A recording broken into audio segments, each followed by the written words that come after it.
Hello everyone, मैं विक्रम कुमार आप सभी का अपने यूट्यूब चैनल स्कॉलर्स कॉन्सेप्ट के ऊपर स्वागत करता हूं। जैसा कि आपको पता ही है कि अभी 26 दिसंबर को अपना जो CSIR नेट JRF का एग्ज़ाम है लाइफ साइंस का, वो हमारा यहाँ पे कंडक्ट हो चुका है। ठीक है।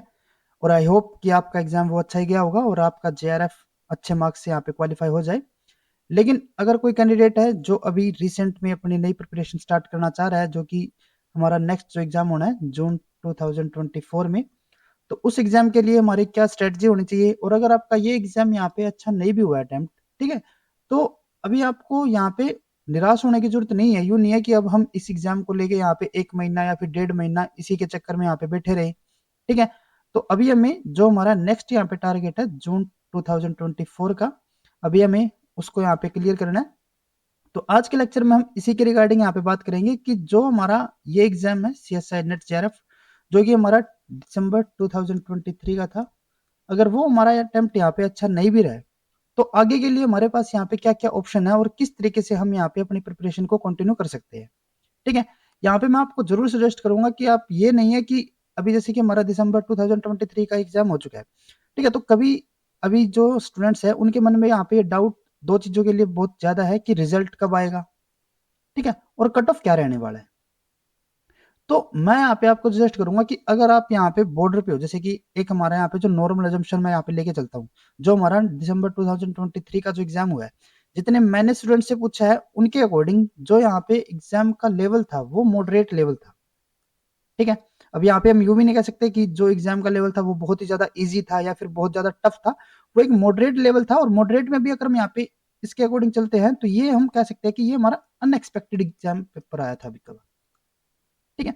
अनएक्सपेक्टेड मतलब यूं है कि जैसे कि अगर हम 2 साल पहले की बात अगर मैं करूं, ठीक है, जैसे कि अगर मैं यहाँ पे 2020 की बात करूं या फिर 2019 की बात अगर हम बात करते हैं, तो उस टाइम पे क्या होता था कि जो हमारे एग्जाम होते थे उसके अंदर हमारे जो टॉपिक्स होते थे वो हमारे कुछ सिलेक्टेड टॉपिक्स होते थे। ठीक है। जैसे कि अगर हम यहाँ पे बायोकेमिस्ट्री के अंदर लेके चले, रामाचंद्रन प्लॉट का हो गया, ठीक है, या फिर कुछ हमारे अलग अलग और भी टॉपिक हो गए, तो कुछ हमारे ऐसे मेजर टॉपिक होते थे जिसमें से हमारा क्वेश्चन आता ही था।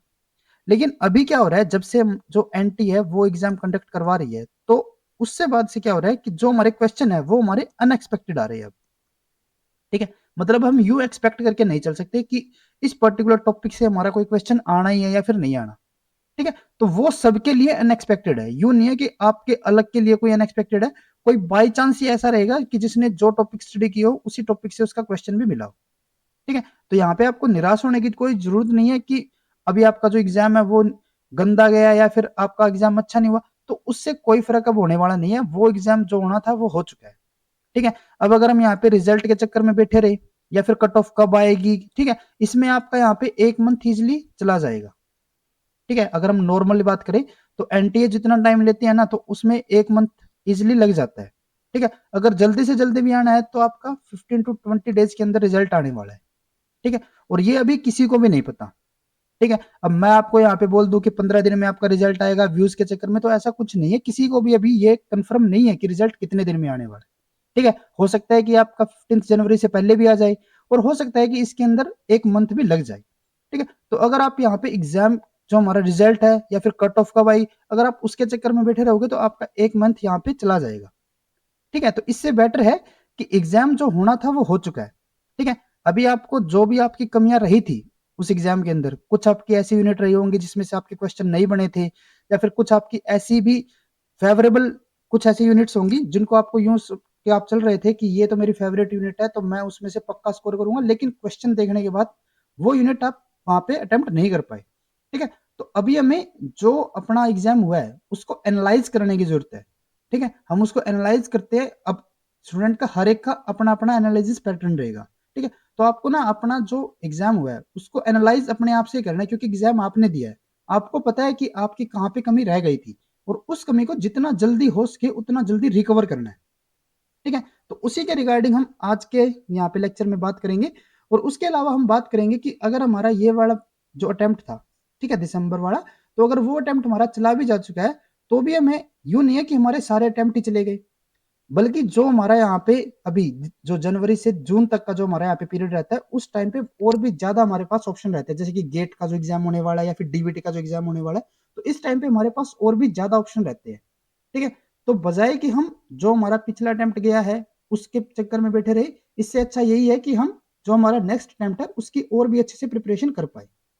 और अगर कोई स्टूडेंट ऐसा भी है जो कि फर्स्ट टाइम यहाँ पे एग्जाम की प्रिपरेशन कर रहा है, तो वो भी यहाँ पे यूं नहीं है कि वो रिजल्ट के चक्कर में या फिर पेपर के चक्कर में ऐसा बैठा रहे कि कब वो एक क्वेश्चन पेपर आएगा उसके बाद में प्रिपरेशन स्टार्ट करूँ। आपको तो टाइम बिल्कुल भी नहीं है, सिर्फ 6 महीने है हमारे पास, और 6 महीने में हमें 13 यूनिट होते हैं जिसमें से कम हमें 7 to 8 यूनिट तो करके चलनी है, ठीक है। तो हमारे पास टाइम बिल्कुल भी नहीं है, तो टाइम को अभी यहाँ पे हमें बर्बाद नहीं करना है, ठीक है। जल्दी से जल्दी अपने आप को वाउंड अप करके हमें पूरा का पूरा जो हमारी प्रिपरेशन है उसको कंटिन्यू करके चलना है। तो अगर हम यहाँ पे जैसे कि बात करें, जैसे हमने बताया कि जो हमारा यहाँ पे एग्जाम आया था, ठीक है, चाहे वो हमारा शिफ्ट फर्स्ट का हो या फिर शिफ्ट सेकंड का, ठीक है, दोनों ही जो एग्जाम है वो हमारे लगभग मॉडरेट लेवल के आए थे, ठीक है। तो हमारी जो कट ऑफ भी रहने वाली है वो भी हमारी मॉडरेट लेवल की रहेगी, यूं नहीं है कि कट ऑफ हमारी बहुत ज्यादा हाई जाने वाली है या फिर बहुत ज्यादा लो जाने वाली है।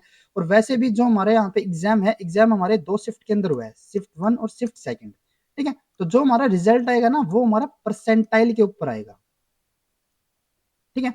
तो परसेंटाइल में जब रिजल्ट आएगा तो उसमें हम देखेंगे कि हमारी क्या कट ऑफ रहने वाली है, लेकिन अगर हम यहाँ पे मार्क्स के अकॉर्डिंग देखते हैं तो जो हमारी कट ऑफ है वो लगभग हमारी 122, अगर हम यहाँ पे जनरल कैटेगरी की बात करें, जनरल कैटेगरी के लिए तो जो हमारी कट ऑफ है वो हमारी अराउंड 120 मार्क्स रहने वाली है, ठीक है। और अगर हम यहाँ पे ओबीसी की बात करें तो वो हमारी अबाउट 115, या फिर ये हम जेआरएफ की यहाँ पे बात कर रहे हैं तो इससे हमारा कुछ ऊपर नीचे हो सकता है, ठीक है। और अगर हम यहाँ पे बात कर रहे हैं ओबीसी के लिए तो वो हमारी 115 के आसपास। उसके बाद अगर हम यहाँ पे बात करते हैं एससी के लिए, ठीक है, तो वो हमारी यहाँ पे रहने वाली है अबाउट, हम 100 यहाँ पे एक सेफ स्कोर यहाँ पे लेके चल सकते हैं। लेकिन मैं आपको यहाँ पे बताता हूँ कि ये सिर्फ हमारी यहाँ पे एक एक्सपेक्टेशन है, ऐसा कोई जरूरी नहीं है कि हमारी कट ऑफ इतनी ही रहने वाली है, ठीक है। तो एससी के लिए अगर हम यहाँ पे कट ऑफ की बात करें तो वो हमारी 100 के आसपास यहाँ पे रहने वाली है। और अगर हम यहाँ पे ईडब्ल्यूएस की बात करें तो वो हमारी लगभग ओबीसी और जनरल कैटेगरी के आसपास ही रहती है, इनके बीच में हमारी यहाँ पे रहने वाली है, ठीक है। तो अभी आपको इन कट ऑफ मार्क्स के ऊपर ज्यादा टाइम अपना नहीं गंवाना है, ठीक है। कट ऑफ जो रिलीज होनी है वो सिर्फ सीएसआईआर को ही पता है, और वो अभी तक तो सीएसआईआर वालों को भी नहीं पता। जब तक रिजल्ट नहीं आता तब तक हम कुछ नहीं कह सकते इसके बारे में, ठीक है। तो रिजल्ट के लिए या फिर कट ऑफ के लिए आपको यहाँ पे ज्यादा टाइम वेस्ट करने की जरूरत नहीं है। अब अगर हम यहाँ पे बात करते हैं कि जो हमारा जून 2024 का जो हमारा यहाँ पे एग्जाम होने वाला है, ठीक है, तो उसकी हमें जो प्रिपरेशन यहाँ पे स्टार्ट करनी है वो हमारी किस तरीके से यहाँ पे हो सकती है। तो अगर यहाँ पे कोई रिपीटेड है, ठीक है, अगर कोई दोबारा से यहाँ पे प्रिपरेशन स्टार्ट कर रहा है जिसका पिछली बार का जो एग्जाम है वो अच्छा नहीं गया है, ठीक है, तो मैं यहाँ पे आपको जरूर यहाँ पे पहले सजेस्ट करूंगा कि आप जो भी अपना यहाँ पे एग्जाम हुआ है उसको एक बार अपने आप से एनालाइज, अभी आपको भी पता होगा कि किस यूनिट में आपके यहाँ पे वीक पॉइंट रह गए थे, ठीक है। तो आपको यहाँ पे पहले उन यूनिट्स को एनालाइज करना है कि कौन कौन सी यूनिट आपने पहले प्रिपेयर की थी। जैसे कि हम यहाँ पे सजेस्ट, जैसे कि सपोज करके चलते हैं कि जैसे आपने यहाँ पे 8 यूनिट को प्रिपेयर किया था, ठीक है, अब इसमें से 4 यूनिट के तो आप इजिली यहाँ पे क्वेश्चन कर पा रहे थे, ठीक है, लेकिन 4 यूनिट ऐसी थी जिसमें आप फंस रहे थे वहां पे, ठीक है। तो अभी आपको क्या करना है कि इन 4 यूनिट्स को एक बार पहले से, अभी जब यहाँ पे बात करें, जब हम दोबारा से इसकी प्रिपरेशन स्टार्ट कर रहे हैं, तो पहले आपको क्या करना है कि जैसे आप अपने तरीके से चल सकते हो, ऐसा कोई जरूरी नहीं है जैसा हम आपको बता रहे हैं वैसे ही आपको प्रिपरेशन करनी है। हम यहाँ पे सिर्फ आपको एक सजेशन दे सकते हैं कि आप इस तरीके से प्रिपरेशन को कंटिन्यू कर सकते हो। तो सबसे पहले आप क्या क्या करना है कि जो हमारी ये 4 यूनिट है, ठीक है, आपको पहले इनको दोबारा से कवर करना है, ठीक है। एक बार इनको जल्दी से जल्दी कवर करके इनको तो यहाँ पे खत्म करना है, क्लोज किया उनका मैटर। देन उसके बाद जो हमारे यहाँ पे 4 यूनिट है उसको अच्छे से, ठीक है, दोबारा से हमें प्रिपेयर करना है। और अगर आपको यहाँ पे जैसे 8 यूनिट ही है तो आप यहाँ पे 1-2 यूनिट को, जैसे हमने आपको पहले ही सजेस्ट किया था कि 1-2 यूनिट को आप यहाँ पे बाय कवर अप रख सकते हो, ठीक है, जिसके आपने मेजर पॉइंट यहाँ पे कर रखे हैं।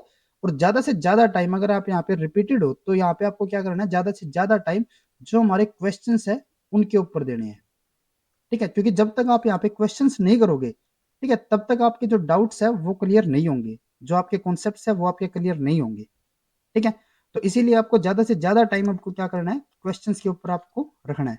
अगर यहाँ पे कोई स्टूडेंट है जो कि फर्स्ट टाइम यहाँ पे प्रिपरेशन कर रहा है सीएसआईआर नेट के लिए, तो उसके लिए अगर हम यहाँ पे बात करें सिलेबस के लिए, ठीक है, तो ऑलरेडी हमने, जब हमने ये चैनल स्टार्ट किया था तो उस टाइम हमने जो फर्स्ट वीडियो यहाँ पे बनाई थी तो वो हमने सिलेबस के अकॉर्डिंग सीएसआईआर के लिए बनाई थी, तो आप वहाँ पे भी जा सकते हो। उस वीडियो के अंदर हमने पूरा का पूरा सिलेबस के बारे में आपको बताया हुआ है, जो हमारा एग्जाम पैटर्न है उसके लिए भी आपको बताया हुआ है, और इसके अलावा जो हमारी स्टैंडर्ड बुक्स रहती है, जो रेफरेंस बुक रहती है, उसके लिए भी हमने उस लेक्चर के अंदर ऑलरेडी आपको बताया हुआ है। ठीक है, प्रिपरेशन की अगर हम यहाँ पे बात करें तो जैसे कि अगर हम यहाँ पे एक ओवरव्यू लेके चलते हैं, तो एग्जाम अगर हम यहाँ पे बात कर रहे हैं CSIR JRF लाइफ साइंस के लिए, ठीक है, तो इसके अंदर जैसे कि आपको पता है कि यहाँ पे हमारी 13 यूनिट्स आती है इसके अंदर। ठीक है, तो ऐसा जरूरी नहीं है कि आपको 13 यूनिट्स सारी की सारी यहाँ पे करके चलनी है। अभी आपको सबसे पहले एक अपनी स्ट्रेटजी बना के चलनी है कि आप इन 13 यूनिट्स से किन 7 to 8 यूनिट्स को आप यहाँ पे टारगेट करके चल रहे हो। ठीक है, जरूरी नहीं है कि आप सारे की सारी यूनिट यहाँ पे करके चल रहे हो। अगर आप यहाँ पे 8 to 9 यूनिट या फिर 7 to 8 यूनिट अगर आप अच्छे से कर लेते हो, और एक दो यूनिट अगर आप यहाँ पे बैकअप का मतलब हो गया कि आप उसमें से सिर्फ मेजर टॉपिक्स यहाँ पे कर रहे हो, या फिर उनके आपने सिर्फ PYQs ही किए हैं, ठीक है, अच्छे से, तो भी आपका यहाँ पे काम चल जाएगा। ऐसा कोई बाउंडेशन नहीं होती कि आपको यहाँ पे 30 यूनिट सारी की सारी करनी है। उसके बाद अगर हम यहाँ पे बात करें एग्जाम पैटर्न के लिए, तो एग्जाम पैटर्न में हमारा यहाँ पे क्या रहता है कि एक हमारा फर्स्ट ए सेक्शन होगा, देन हमारे यहाँ पे बी सेक्शन, देन उसके बाद हमारे यहाँ पे सी सेक्शन। ए सेक्शन के अंदर हमारे यहाँ पे टोटल 20 क्वेश्चन आते हैं, जिसमें से हमें 15 को अटेम्प्ट करना रहता है, और ये क्वेश्चन हमारे 2 मार्क्स के रहते हैं, तो इसीलिए हमारे जो टोटल मार्क्स यहाँ पे रहेंगे ए सेक्शन के अंदर वो हमारे 30 मार्क्स रहेंगे। सेकंड हमारे यहाँ पे बी सेक्शन है, जिसके अंदर हमारे 50 क्वेश्चन आएंगे, जिसमें से हमें 35 को अटेम्प्ट करना रहता है, और ये भी हमारे एक क्वेश्चन 2 मार्क्स का रहेगा, तो टोटल हमारे यहाँ पे 70 मार्क्स। लास्ट हमारे यहाँ पे है सी सेक्शन, जिसके अंदर हमारे 75 क्वेश्चन आते हैं, जिसमें से हमें 25 अटेम्प्ट करने रहते हैं, और एक क्वेश्चन हमारे यहाँ पे 4 मार्क्स का रहेगा, तो टोटल हमारे यहाँ पे हो गए 100 मार्क्स। तो टोटल हमारा जो एग्जाम रहेगा वो हमारा 200 मार्क्स का रहेगा। ठीक है, और अगर हम यहाँ पे कट ऑफ की बात करें, तो जो जनरली हमारे यहाँ पे कट ऑफ है, जैसे कि अब की बार भी हमारा जो एग्जाम हुआ है वो हमारा मॉडरेट लेवल का ही रहा है, तो यहाँ पे हमारे जो कट ऑफ है, अगर मैं यहाँ पे जनरल कैटेगरी की बात करूँ, तो वहाँ पे हमारी जो कट ऑफ है वो हमारी अबाउट 120 मार्क्स की रहती है। ठीक है, अगर हमारा पेपर ज्यादा टफ आएगा तो इससे थोड़ी बहुत कम हो जाएगी, और अगर हमारा बहुत ही ईजी यहाँ पे पेपर आता है, तो उस टाइम पे क्या होगा कि हमारी जो कट ऑफ है वो हमारी इससे ऊपर भी जा सकती है। ठीक है, ये हमारी वेरी करती रहती है। ठीक है, तो ये हमारा यहाँ पे जो CSIR नेट JRF है उसका हमारा सिलेबस हो जाता है, या फिर जो इसके अंदर यूनिट्स हमारी रहती है। अब उसके बाद जैसे ये आप मैंने आपको पहले ही बताया था कि अब अगर हमारा यहाँ पे एग्जाम हो चुका है, और अगर आपको एग्जाम अच्छा नहीं भी हुआ है, तो ऐसा नहीं है कि हमारे पास कोई और ज्यादा ऑप्शन है ही नहीं है। ठीक है, ऐसा नहीं है। अभी अगर हम यहाँ पे बात करें, जो नेक्स्ट मंथ है फरवरी के अंदर, ठीक है, फरवरी 2024 के अंदर हमारे पास गेट का यहाँ पे ऑप्शन आएगा। ठीक है, गेट का एग्जाम होने वाला है, और अगर आपका गेट बाय भी यहाँ पे एग्जाम हो जाता है, तो भी आपके लिए बहुत ही अच्छे तरीके से मैं यहाँ पे यूँ कहूंगा कि आपको जो कॉन्फिडेंस है, ठीक है, आपका कॉन्फिडेंस को बहुत ज्यादा बूस्ट करेगा ये। ठीक है, तो आप यहाँ पे गेट का जो एग्जाम है उसकी अच्छे तरीके से यहाँ पे प्रिपरेशन करें, और जिसके रिगार्डिंग हम अपने यूट्यूब चैनल के ऊपर ऑलरेडी इसके लेक्चर हमने डाले हुए PYQs के लिए, और आगे भी हम इसके ऊपर और भी वीडियो यहाँ पे अपलोड करते रहेंगे। उसके बाद अगर हम यहाँ पे बात करें अप्रैल टू मई 2024 के अंदर, यहाँ पे फिर से हमारे पास एक और यहाँ पे ऑप्शन आने वाला है, वो हमारा होता है यहाँ पे DBT एग्जाम के लिए, DBT बेट। ठीक है, 2024। और ये भी आपको क्या करेगा, जैसे कि अगर आप PhD के अंदर इनरोल होते हो, या फिर अगर आप कहीं पे किसी भी इंस्टीट्यूट के अंदर, अगर आप जैसे कि जो हमारा DBT है ना, इसके अंदर हमारे 2 लेवल यहाँ पे रहते हैं, एक हमारा फर्स्ट लेवल, एक हमारे यहाँ पे सेकंड लेवल। तो वहां से आपको क्या होगा कि वहां पे अगर आप कोई प्रोजेक्ट भी ज्वाइन करते हो, ठीक है, तो वहां पे भी DBT स्पॉन्सर्ड अगर हमारा कोई प्रोजेक्ट है, DBT स्पॉन्सर्ड अगर हमारा कोई प्रोजेक्ट रहेगा, तो उसके अंदर अगर आप वहां पे इनरोल करते हो, तो वहां पे भी आपको क्या होगा, आपको फेलोशिप प्रोवाइड की जाएगी। ठीक है, और फेलोशिप की अमाउंट सेम रहेगी जैसे कि CSIR की फेलोशिप की अमाउंट रहती है। ठीक है, अगर आपका DBT कैटेगरी 1 में होता है, तो वहाँ पे आप PhD में भी इनरोल हो सकते हो, प्रोजेक्ट के अंदर भी इनरोल हो सकते हो, और अगर आपका सेकंड कैटेगरी में यहाँ पे क्वालिफाई होता है, तो वहाँ पे आप सिर्फ प्रोजेक्ट के अंदर इनरोल कर सकते हो, PhD में आप इनरोल वहाँ पे नहीं कर पाओगे। ठीक है, तो आपको यहाँ पे जो ये अपॉर्चुनिटी DBT बैट के लिए, यहाँ पे इसके लिए आपको अभी से तैयार होकर रखना है। उसके बाद अगर हम यहाँ पे बात करें दोबारा से, जो हमारा जून 2024 है, वहाँ पे हमारे पास फिर से एक बार CSIR JRF के लिए हमारे पास अपॉर्चुनिटी आने वाली है। ठीक है, तो अभी आपको यहाँ पे ज़्यादा टाइम बिल्कुल भी वेस्ट नहीं करना है। 1 महीने के बाद हमारा यहाँ पे गेट का एग्जाम होने वाला है, उसके कुछ ही टाइम के बाद हमारा यहाँ पे DBT का एग्जाम भी होने वाला है।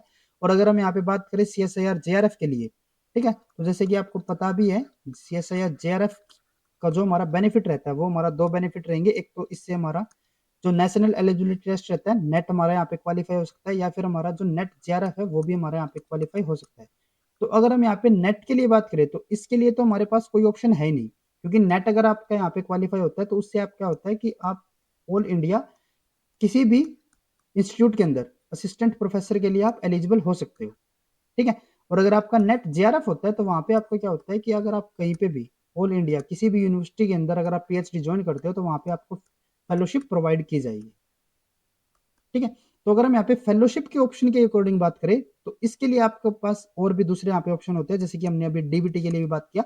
और अगर आप गेट भी यहाँ पे क्वालिफाई करते हो तो गेट के थ्रू भी आप जो हमारे नेशनल इंस्टीट्यूट है जैसे कि आईआईटी हो गया या फिर एनआईटी है या फिर जो आईआईएससी है वहां पे भी आप ज्वाइन कर सकते हो, वहां पे भी आपको फेलोशिप प्रोवाइड की जाएगी, ठीक है। तो ऐसा नहीं है कि अगर हमारा यहाँ पे CSIR एग्जाम नहीं होता है तो हमारे पास कोई ऑप्शन है ही नहीं, और भी हमारे पास दूसरे ऑप्शन रहते हैं इसके अलावा, जैसे कि ICMR भी हो गया या फिर जो ICAR है अगर कोई एग्रीकल्चरल बैकग्राउंड से है, ठीक है, जो कि एग्रीकल्चर यूनिवर्सिटी के अंदर अगर कोई यहाँ पे स्टडी कर रहा है तो उसके पास ICR का भी हमारे पास यहाँ पे ऑप्शन रहता है, तो उससे भी आप अगर क्वालिफाई करते हो तो भी आपको PhD के टाइम पे फेलोशिप प्रोवाइड की जाएगी, ठीक है।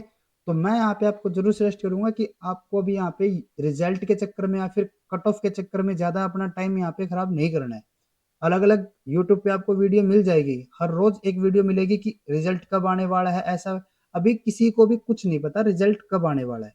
तो आप यहाँ पे उसके ऊपर यूं नहीं है कि आप एग्जाम कब रिजल्ट आएगा उसी के पीछे पड़े रहो, एक महीने तक अपना टाइम खराब कर दिया, ऐसा नहीं करना है। हमें जल्दी से जल्दी अपने आप को दोबारा से तैयार करके गेट के लिए, डीबीटी के लिए और CSIR के लिए दोबारा से प्रिपेयर करना है, ठीक है। तो ज्यादा टाइम वेस्ट ना करते हुए हम जल्दी से जल्दी हम यहाँ पे अपनी प्रिपरेशन को कंटिन्यू करते हैं। और इसी के रिगार्डिंग पहला हमारे यहाँ पे टारगेट था कि जैसे हम 1 जनवरी से यहाँ पे अपने लेक्चर स्टार्ट कर रहे हैं तो हम भी यहाँ पे स्टार्ट अपनी ओर से एफर्ट करेंगे कि हम जल्दी से जल्दी 1 जनवरी से पहले ही हम गेट लाइफ साइंस के लिए आपके लिए जरूर एक लेक्चर लेके आए। तो आज के लेक्चर में इतना ही। इसके अलावा यहाँ पे मैं आपको एक और चीज बताना चाहूंगा कि अगर कोई यहाँ पे फर्स्ट टाइम अगर CSIR JRF की कोई प्रिपरेशन कर रहा है तो हमारी चैनल के ऊपर हमने ऑलरेडी जो हमारी मोल बायो है, उसके अलावा जो इनहेरिटेंस बायोलॉजी जिसको हम जेनेटिक भी बोलते हैं, जेनेटिक्स के लिए, ठीक है, या फिर जो डेवलपमेंट बायो है, ठीक है, और उसके अलावा जो बायोकेमिस्ट्री है, इनके लेक्चर हमने ऑलरेडी यहाँ पे अपलोड किए हुए हैं, तो वे लेक्चर भी आप यहाँ पे जरूर देख सकते हो। इनके अलावा जो हमारे मोल बायो के PYQs है, ठीक है, जो हमारे जेनेटिक्स के PYQs है, जो हमारे डेवलपमेंट बायो के PYQs है और जो हमारे बायोकेमिस्ट्री के PYQs है, उसके अलावा जो हमारे जनरल एप्टीट्यूड सेक्शन है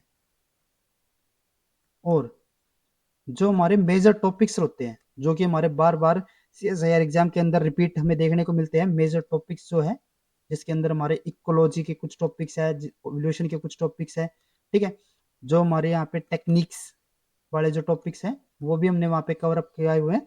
तो अगर आपको इनसे रिलेटेड कोई भी अगर लेक्चर चाहिए है और इसके अलावा भी अगर आपको कोई ऐसा टॉपिक हो जो कि आप जिसके ऊपर आपको कोई कंफ्यूजन लग रहा हो तो भी आप हमारे जो टेलीग्राम चैनल है या फिर हमारे जो इनबॉक्स है वहाँ पे भी आप बता सकते हो, हम उसके लिए भी अलग से कोई वीडियो प्रिपेयर कर देंगे। तो आज के लेक्चर में बस इतना ही। अगर आपको ये वीडियो हमारी यूजफुल लगी हो तो please like and share this video. और CSIR से रिलेटेड, गेट से रिलेटेड और DBT से रिलेटेड अगर कोई भी आपकी क्वेरीज हो या फिर कोई भी आपका डाउट रहता हो तो आप हमें जरूर कॉन्टैक्ट कर सकते हो। Thank you.